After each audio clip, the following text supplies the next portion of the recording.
We have to win this war. The survival of Israel, the future of Israel, in my opinion, the future of the Middle East and beyond depends on this victory. This victory is within reach. It's within reach, first of all, because of the courage, the incredible courage of our people and our soldiers. It is really something to behold, and you have seen it firsthand. It's represented here in this hall right now, too. That courage is magnificent. I visited not only the families of fallen soldiers, but I visited wounded soldiers, lost their limbs, and they insist on going back to the units with artificial limbs. I was in officer training school, cadets who had been fighting there.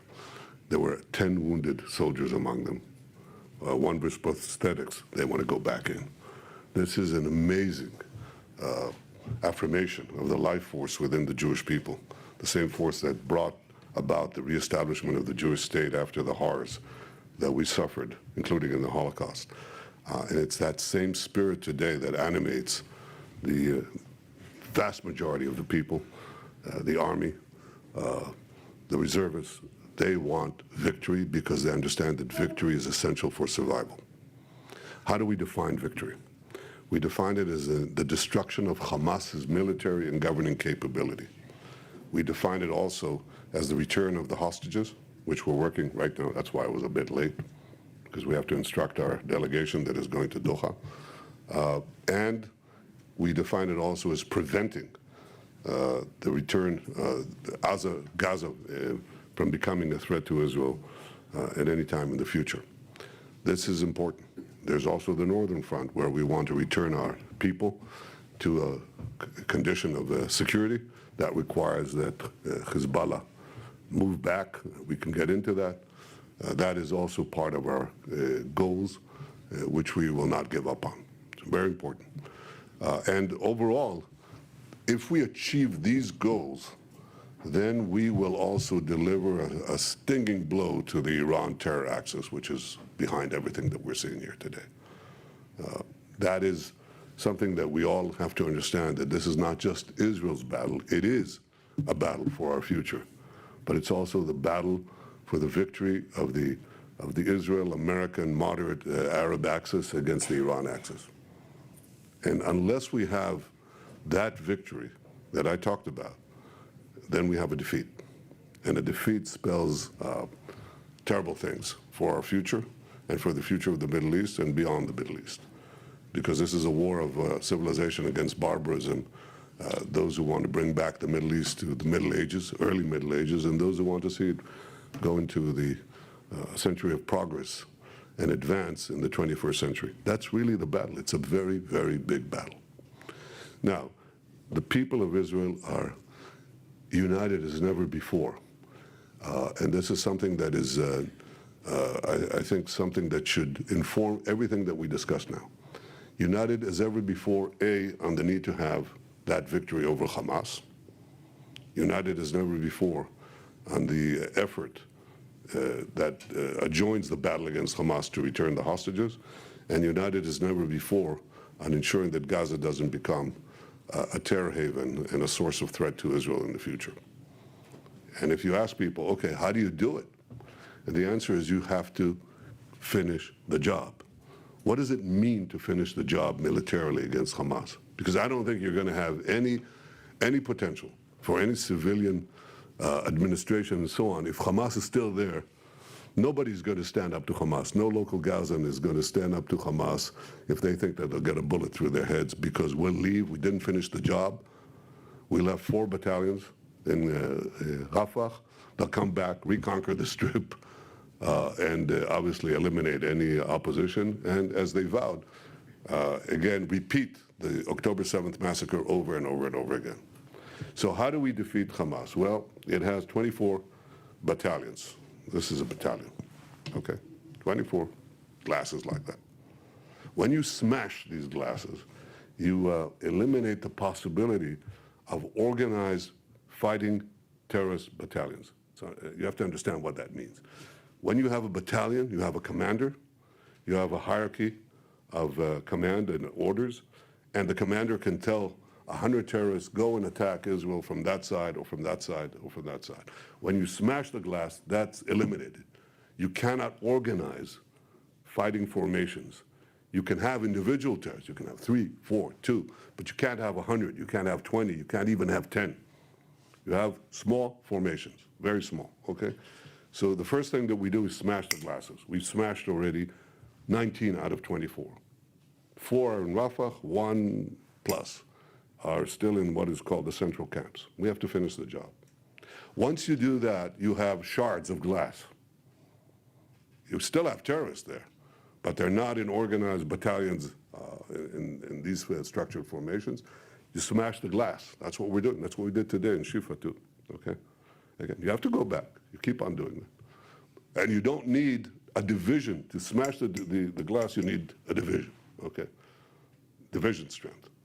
To smash the glass shards, you need much, much smaller forces and much smaller use of ammunition, of artillery, air power, and so on, much smaller. And after you finish, you do that too. You mop up the individual terrorists.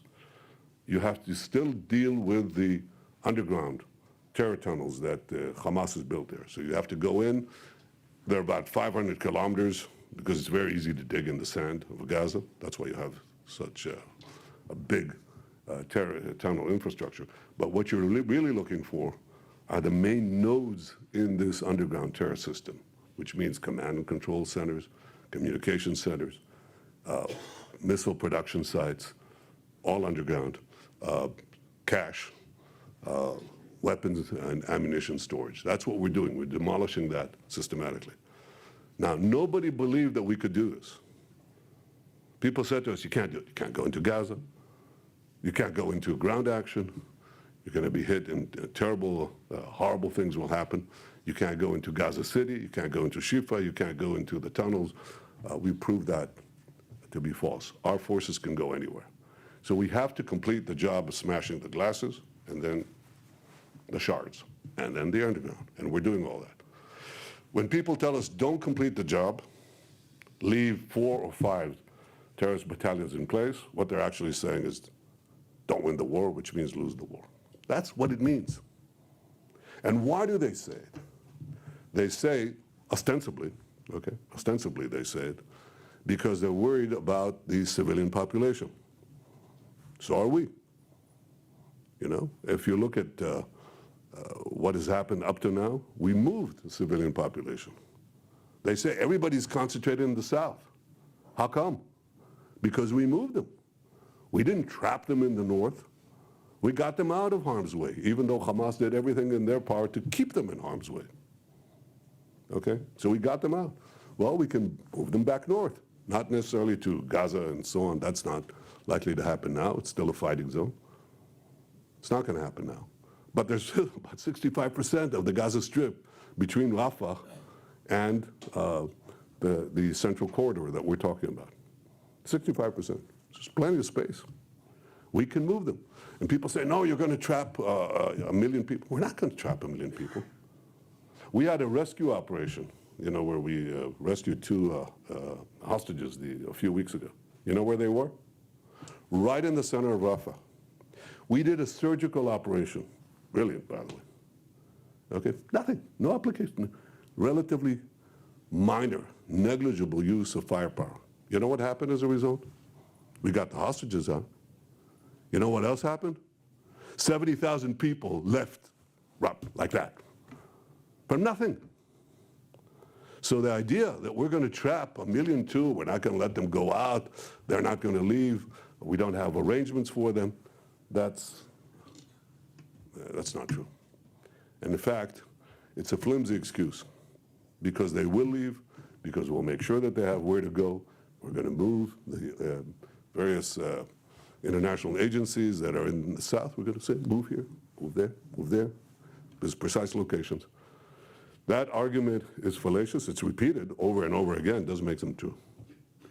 So we have now basically told the army has presented plans to take over Rafah and destroy the remaining battalions, but also to enable the population to move, and also quite concurrently a humanitarian plan that we're doing, and the problem is not getting the trucks into Gaza. That's a problem, but not the big problem. The problem is how do you distribute? Because getting them in, everything that you see, the airdrops, that's with us. The sea route, that's with us. Actually started out as an idea that I presented to President Biden 2 weeks into the war. That's us. And then alternative ground routes, that's us.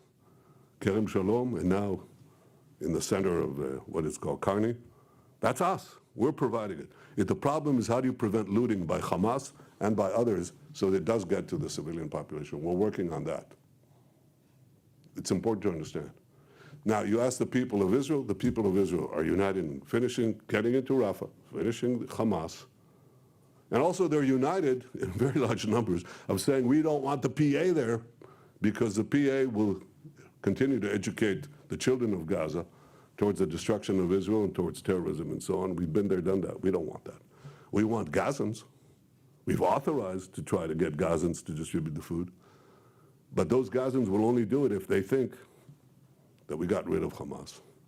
The picture that is presented in the last few days and weeks in the United States is completely different from what I described. It's not the unity of the people, and you can go into any cab, go into a mall, shopping mall, walk on the street, talk to people. And the great majority will tell you that they support what I just said. The goals that the government has set, that's not the description. The description is you have an outlier prime minister with some extreme fringe groups, and that's what's driving the policy. False. I would say deliberately false. They know it's false. But that falsehood is perpetrated, and it's wrong. There is unity among the people to achieve victory along the lines that I described. It is within reach, and we're going to do it. I've said this to the president. I've said it to the people that I've talked to. They keep saying that local politics is interfering with this. They may be right. On which side of the pond? We have to win this war. We have to stand together and win this war. We have to stand together here, and we have to stand together there.